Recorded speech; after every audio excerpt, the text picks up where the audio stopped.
Hello everybody, आज हामी हेर्न जाँदैछौँ horror film with the guest Kalpana Tiwari. मेरो नाम नभन भनेको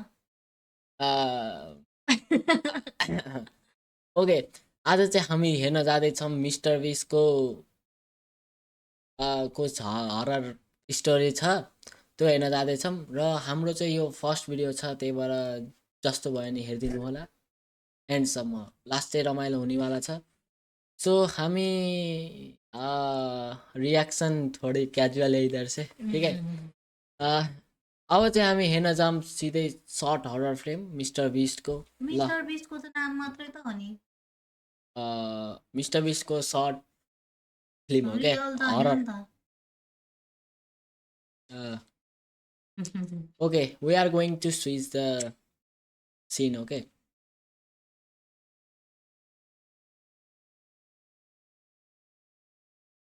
ओके गाइज,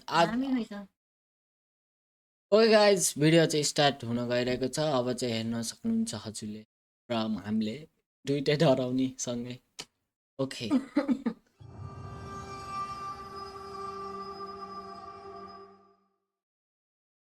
मिस्टर बीस्ट और हॉन्टेड जेल। दोस्तों, अगर आप YouTube पर वीडियोस देखते हैं तो आप मिस्टर बीस्ट को तो जरूर जानते होंगे। इनफैक्ट आप ये भी जानते होंगे कि मिस्टर बीस्ट अपनी वीडियोस में अलग अलग चैलेंजेस करता है। लेकिन 2019 में अपने नए YouTube वीडियो के लिए दुनिया के टॉप यूट्यूबर मिस्टर बीस्ट उर्फ जिमी डोनाल्डसन ने सोचा कि इस बार कुछ अलग किया जाए। किसी वीराने जंगल या आइलैंड के बजाय मिस्टर बीस्ट ने डिसाइड किया कि वो इस बार अपने दोस्तों के साथ दुनिया की सबसे हॉन्टेड माने जाने वाली जगह जाएंगे और वहां वो अपनी टीम के साथ 24 घंटे बिताएंगे। Tariq, Chandler, Connor, Chris, Josh और जेक इस चैलेंज के लिए तैयार तो थे, लेकिन डरे हुए भी थे। उन्होंने गोस्ट हंटिंग का इक्विपमेंट जैसे EMF meter, infrared meter, night vision cameras, ढेर सारी बैटरीज, फ्लैशलाइट्स और वॉकी टॉकीज पैक किए और चल पड़े ओहायो स्टेट पेनिटेंशियरी, अमेरिका का ऐसा प्रिजन, एक ऐसी जेल जो सालों से बंद पड़ी है और जिसे लोग दुनिया की सबसे हॉन्टेड जगहों में से एक मानते हैं। जेल के अंदर घुसते ही उन्हें समझ आ गया कि लोग इस जगह को इतना डरावना क्यों कहते हैं। 2.5 लाख स्क्वायर फीट में फैला हुआ 6th फ्लोर का ये बड़ा सा प्रिजन 100 जेल सेल्स के साथ बेहद डरावना लग रहा था। वहां के गार्ड ने उन्हें बताया कि उस जेल में 1930s में एक आग लगने के बाद 300 कैदियों की मौत हो गई थी और कई कैदी तो उस जेल में आपस में लड़ते लड़ते ही मर गए और कईयों ने खुद को ही मार डाला। कहते हैं कि उनमें से कई कैदियों की आत्माएं आज भी उस जेल में भटकती हैं। बल्कि उस गार्ड ने बताया कि उसने खुद कई बार जेल में अदृश्य शक्तियों को महसूस किया है। बल्कि एक जेल जहां कैदियों को अकेले रखा जाता था, वहां तो उसके एक साथी गार्ड की भी जान चली गई थी। उन्होंने उन सबको चेतावनी दी कि कोई भी एक आई डोंट नो, हेरम ना क्या हुँदो रहेछ, दूसरे से अलग ना हो और कोई किसी तरह का उल्टा सीधा मजाक ना करे। और उसने कहा कि उस जेल के अंदर एक हॉस्पिटल और चर्च भी है जहां उन्हें भूल कर भी नहीं जाना चाहिए। मिस्टर बीस्ट और उनकी टीम ये सब बातें सुनकर थोड़ा घबरा तो गए थे, लेकिन फिर भी वो हिम्मत करके अपना कैमरा लिए अंदर चले गए। उनका मकसद था ये देखना कि वहां सच में आत्माएं हैं या नहीं, और अगर आत्माएं हैं तो उस जगह पर 24 घंटे बिताने का चैलेंज पूरा करना। जब उन्होंने अंदर जाकर अपने पैरानॉर्मल डिवाइसेस ऑन किए तो एकदम से बीप की आवाज आई और उनके EMF मीटर पर लाइट्स ब्लिंक करने लगी, जिसका मतलब था कि स्पिरिट्स उनके आसपास थीं। सब थोड़ा सा डर गए। प्रिजन के एक पार्ट को देखने के बाद वो मेन हॉल तक पहुंचे और अपना बेस कैंप वहां बना लिया, क्योंकि वो काफी बड़ा था और एंट्रेंस के पास भी था। फिर मिस्टर बीस्ट ने कहा कि उन्हें वापस अलग अलग होकर उस जगह को फिर से देखना चाहिए। डिसाइड हुआ कि चैंडलर, मिस्टर बीस्ट और जॉश हॉस्पिटल को एक्सप्लोर करेंगे और क्रिस, जेक, कॉनर और तारिक सॉलिटरी कन्फाइनमेंट को, वही जेल जहां कैदियों को अकेले बंद करके रखा जाता था। मिस्टर बीस्ट, चैंडलर और जॉश हॉस्पिटल की पुरानी लोहे की सीढ़ियों पर चढ़कर उसके कॉरिडोर में अपने EMF मीटर के साथ चलते हुए वीडियो रिकॉर्ड कर रहे थे। तभी उन्हें वहां एक कमरे में टेबल और एक पोस्टर का कटआउट दिखा जो एक पॉपुलर फिल्म का था। ये देख के वो दोनों उन मूवीज पर जोक करने लगे।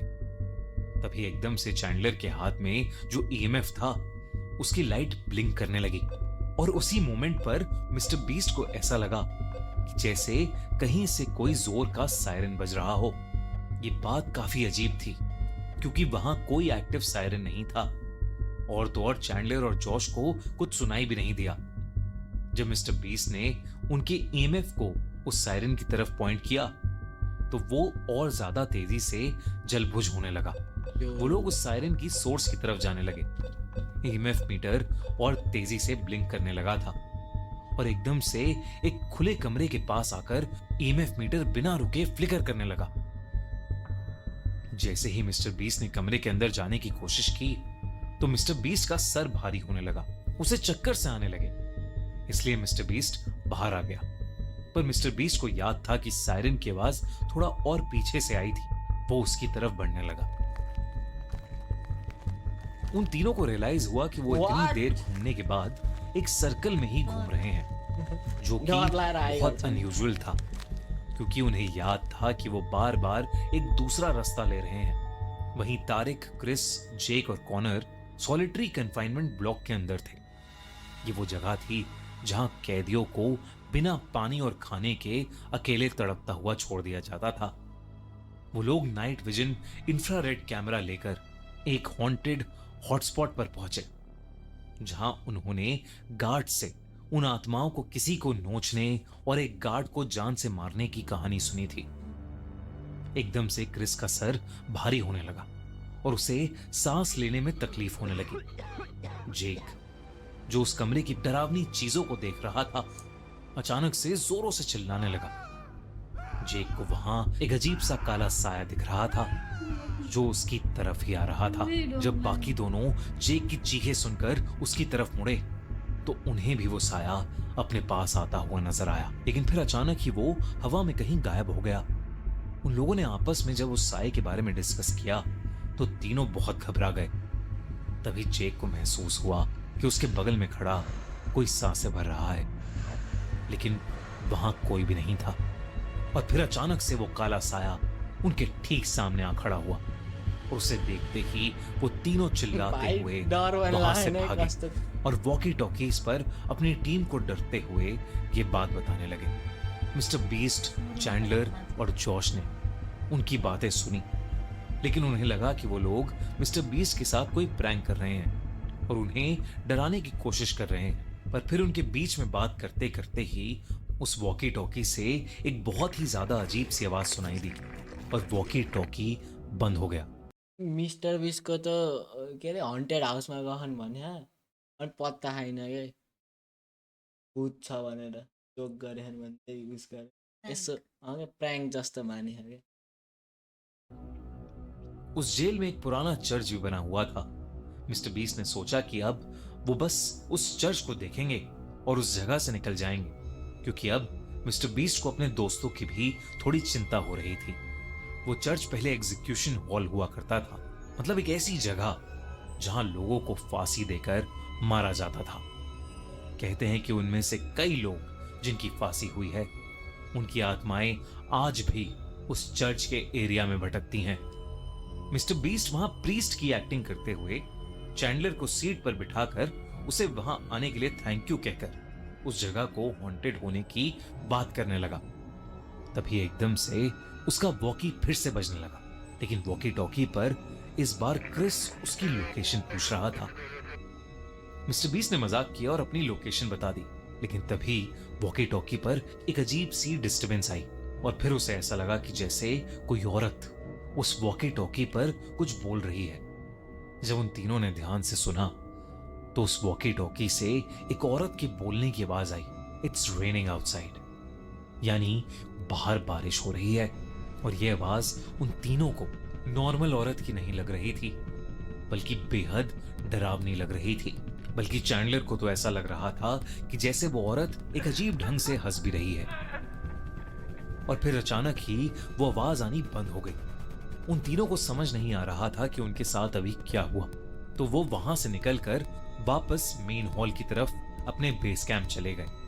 लेकिन तभी उन्होंने नोटिस किया कि बाहर तेज बारिश शुरू हो गई है और बिजली कड़कने की आवाजें भी आ रही हैं। अब सकिए चैंडलर और जॉर्ज तो काफी डर गए थे, लेकिन मिस्टर बीस्ट को ये सब देखकर मजा आ रहा था और मिस्टर बीस्ट के दिमाग में कुछ और ही चल रहा था। क्या चल रहा था मिस्टर बीस्ट के दिमाग में और क्या हुआ मिस्टर बीस्ट के दोस्तों के साथ जिन्हें वो काला साया दिखा था, इस कहानी का अगला पार्ट ऑलरेडी लाइव हो चुका है स्पॉटिफाई। सो गाइज यो भिडियो चाहिँ रहेछ पार्ट 1 मात्र र यसको पार्ट पनि रहेछ 2 अरू पनि होला सायद। सो हामी चाहिँ यो भिडियो पछि पनि ल्याउनेछौँ, कमेन्टमा कमेन्ट गरिदिनु होला पार्ट 2 भनेर, हामीले चाहिँ लिएर आइहाल्नेछौँ।